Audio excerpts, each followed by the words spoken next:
আচ্ছা, এই প্রশ্নটা একটু লক্ষ্য করো, এমসিকিউতে প্রায় আসে এই ধরনের প্রশ্ন। এই যে একটা চিত্র দেওয়া আছে, আমাদের বের করতে বলছে আর ইকুয়াল টু হট, আর এর মান বের করতে হবে।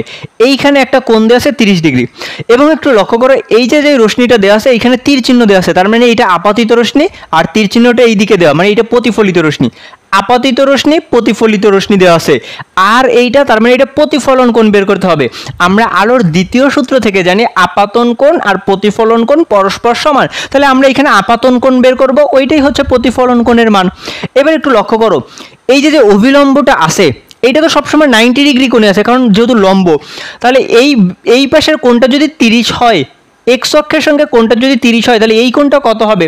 যেহেতু সম্পূর্ণ কোণটুকু হচ্ছে আমাদের 90 ডিগ্রি, তাহলে আমরা 90 থেকে 30 বিয়োগ করে দেবো, তাহলে এটা পেয়ে যাবো 60 ডিগ্রি।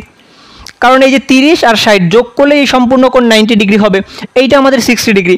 আমরা আলোর প্রতিফলনের সূত্র থেকে জানি, দ্বিতীয় সূত্র থেকে জানি আই এবং আর পরস্পর সমান হবে, আপাতন কোণ আর প্রতিফলন কোণ সমান। আই এর মান যেহেতু আমরা 60 পেয়ে গেছি, আই ইকুয়াল টু 60 পেয়ে গেছি, অতএব আর এর মানও আমাদের 60 ডিগ্রি হবে, এই কোণটার মান আমাদের 60 ডিগ্রি হবে।